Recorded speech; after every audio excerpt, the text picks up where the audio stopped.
Hello, welcome to Redefined Church. My name is Dusty Otis. Glad you're taking part of your day to join us for the finale of Remain in Me. If any of these messages spoke to you, or there's something in there that you believe will work or help somebody else, I would just encourage you, like everybody else on YouTube, to share, to like, and to subscribe. Man, let's help people move forward in their faith. And so we've been looking at how to remain in our relationship with God, and really the 5 attitudes or principles that help us engage in that relationship. And the last few messages, we've really referenced and dug into the story of Mary and Martha.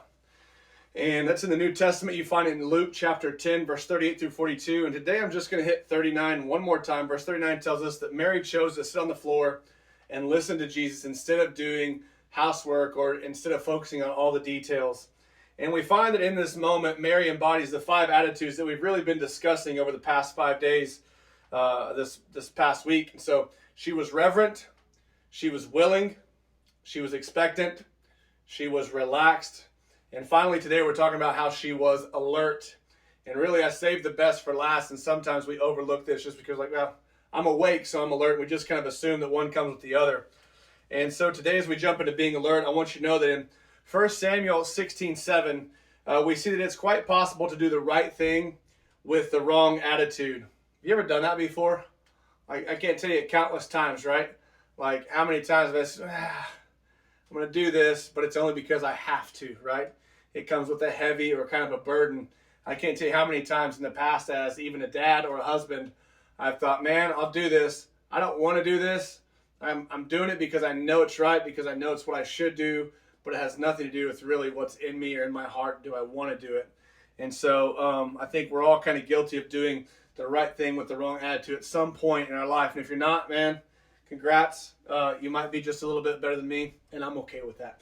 And so what we're talking about today, if you see in 1 Samuel 16:7, this is out of the Living Bible. It says, "The Lord said to Samuel, don't judge by a man's face or his height, for this is not the way. This is not the way you are to look at anybody. But God says, I don't make decisions the way that you guys do." He says, men judge by outward appearance, but I look at a man's thoughts, I look at his intentions, and I look at his heart. And what I want you to see is in God's eyes, why we do something, why you do something is far more important than what you do. It's really the heart behind it, right? In part 4, we talked about the difference in our relationship with God being a half-hearted have to or an enthusiastic get to. And for it to be an enthusiastic get to, you must be alert, right? There's got to be some type or some sort of expectation that comes out of that. And so one of my favorite scriptures in all the Bible is Colossians 3:23. I bring it to my chair time with me every morning. And here's the Holman version. It says, whatever you do, do it enthusiastically as something done for the Lord, not for men. And so then when I sit down to meet with God, this is 100% for Him. It's because of Him. It's out of who He is to me and really what He did by sending His Son Jesus for me, right? It's the one thing that I can give back to God. It's my time, right? Yes, we give in church and we give our time and our talent with treasure. We talk about it all the time. But man, the one thing that you can't get back is time. When you invest your time in somebody, it's the greatest investment you're ever going to make because you cannot get your time back. And so what I believe in coming to a time, a daily sit down with God or a chair time or a quiet time, whatever word that you want to use to describe it.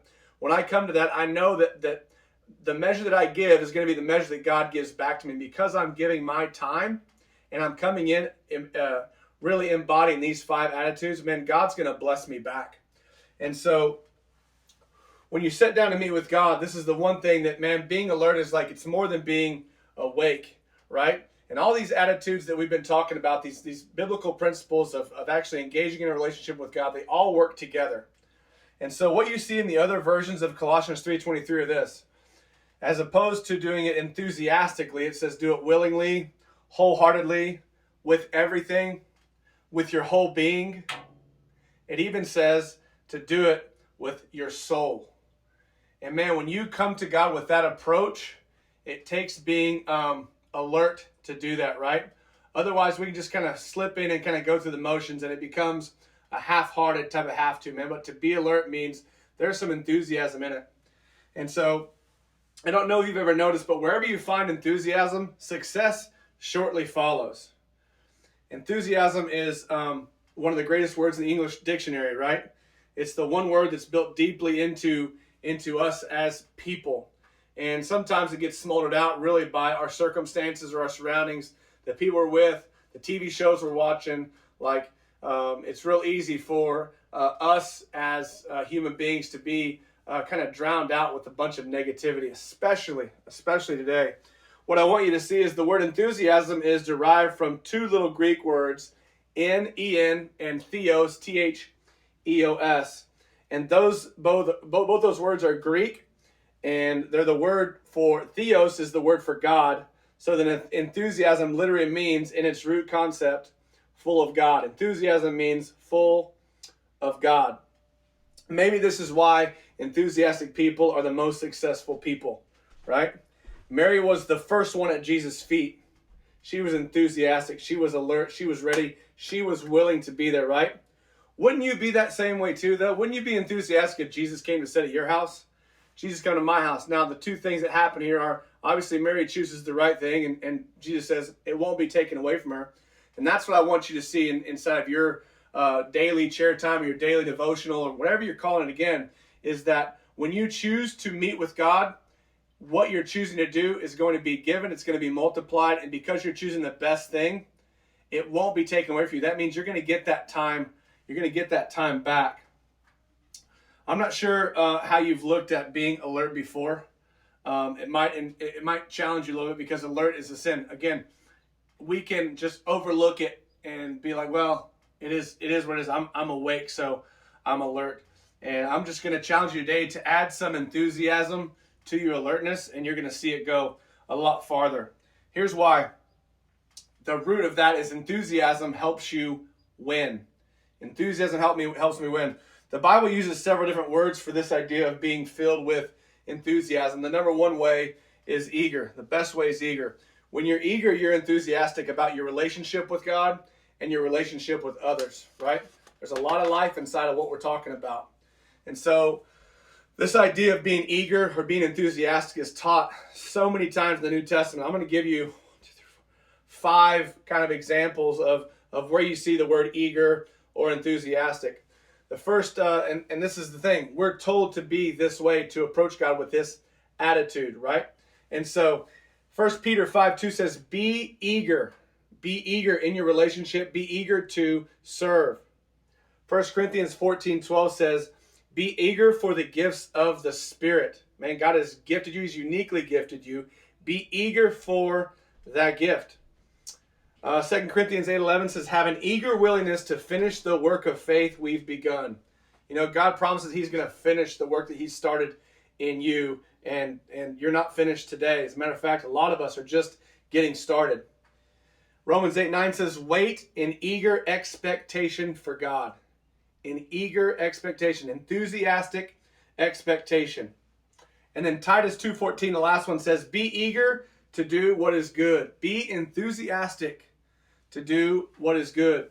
What I want you to kind of grab a hold of today and believe is that God will help you maintain your enthusiasm if you connect with him and if you remain in him, like the root of this series has been. Remain in me. John 15:5, remain in me and I will remain in you. Ask whatever you wish, it'll be given to you, because everything works off of exchange, right? Enthusiasm helps you win. God is going to help you overcome all the difficulties, all the tragedies, all the sorrows, all the headaches, all the quarantine, all the lockdown. He's going to give you victory. Enthusiasm, the word itself tells us that people with enthusiasm will be full of God, which consequently creates a better world for us and gives us a better life individually, just by embodying enthusiasm. Enthusiasm makes life good. Enthusiasm helps you win. 2 Corinthians 2:14 we read, now thanks be to God who always leads us in triumph through Jesus. Right? Triumphant people are enthusiastic people. Period. People who win are enthusiastic. Show me somebody who's won, and I will show you enthusiasm. Show me a fan base who's won, and I'll show you somebody tearing down goalposts. Show me a basketball team that's just won, and I will show you a court being stormed, especially the later you get in the playoffs, right? Show me a baseball team that's won a state championship, and you will see people going nuts. Enthusiasm breeds success, and wherever you find enthusiasm, you're going to find victory. You're going to find triumph. And God says, if you are enthusiastic, I am in you. I am full of God when I have enthusiasm. And so then I'm going to help you win. If you really live in relationship with God, what you see is he is alive today, and he's more modern today. He's more modern right now than the headline of the paper tomorrow, right? He has the answers that really answer when we find ourselves in him. In him. And so he's going to keep everything on the up and up for you. He's going to help you overcome your defeats. He's going to make real contribution in you when you remain in him. And that contribution is going to help you be better for the people around you and for the people in your world, starting with your family, obviously, and then into the outside world and where we go from here. And so then make sure you're bringing enthusiasm to your chair. This is what Jesus meant when he said this in John 15, when he said, remain in me and I will remain in you. When we bring enthusiasm into our relationship with God, when we bring that alertness and that readiness, this is what it means to live in a real relationship with God. This is why you can wake up tomorrow with gladness and with peace, ready to face a new day. A relationship with God that embodies these 5 principles really makes Psalms 118:24 really spring to life in you. It makes you expectant, it makes you willing, it makes you reverent, it makes you relaxed, and it makes you alert. What's Psalm 118:24? This is the day the Lord has made, and I will rejoice, and I will be glad in it. When I ask Oscar, our 9-year-old son, I say, hey, can you tell me what rejoice means? I have to challenge Oscar a lot to be joyful, okay?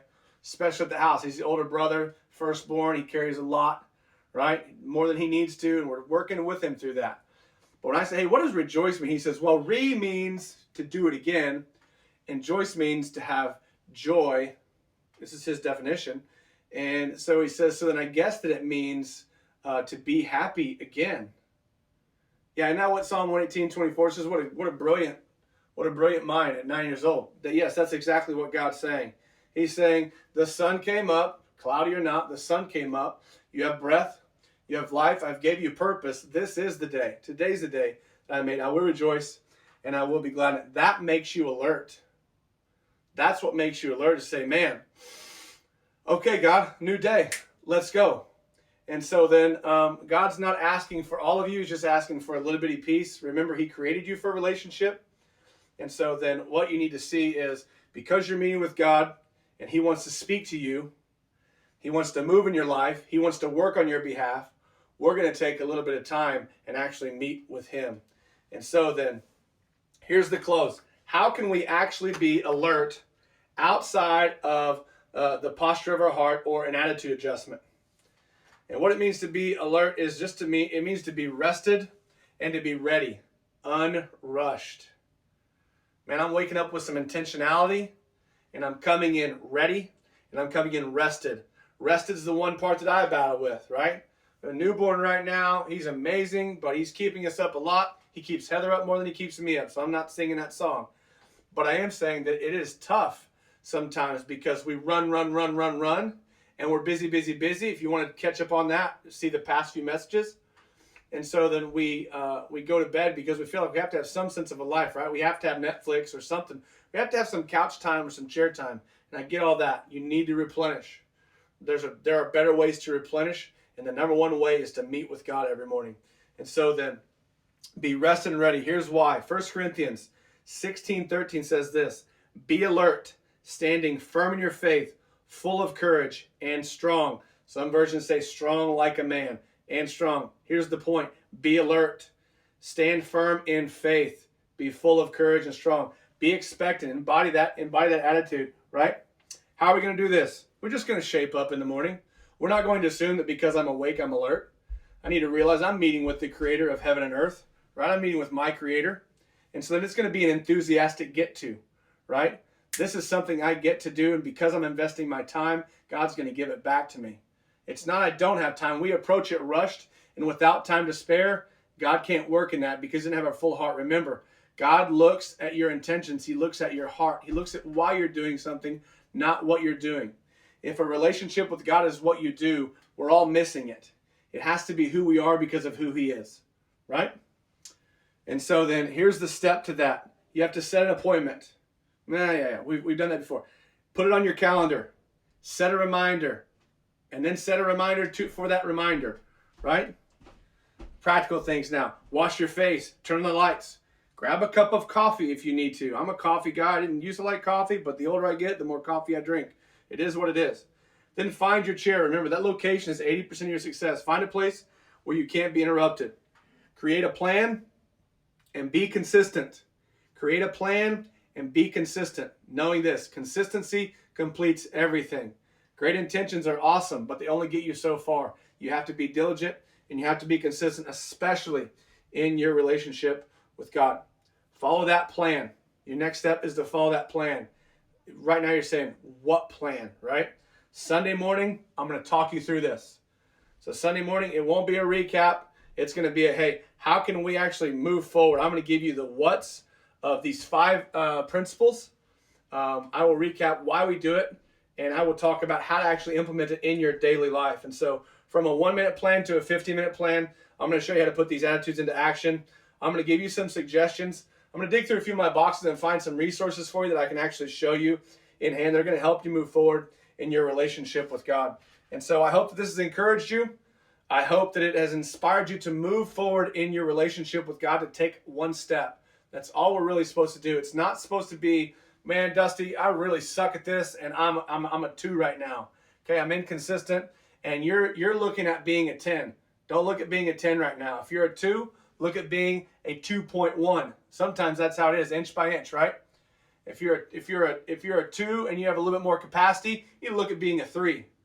But there are steps and there are inches along the way, and God wants to work on your behalf, but He needs a little bit of your time. He needs you to engage with Him. And so I hope you'll do that. Thank you for watching this. If you have enjoyed this, or you know somebody needs to hear it, man, please share this, subscribe to it, like it, do something. But let's get the word to people so we can get more people engaging in their faith and their relationship with Jesus. Love you guys. Thanks.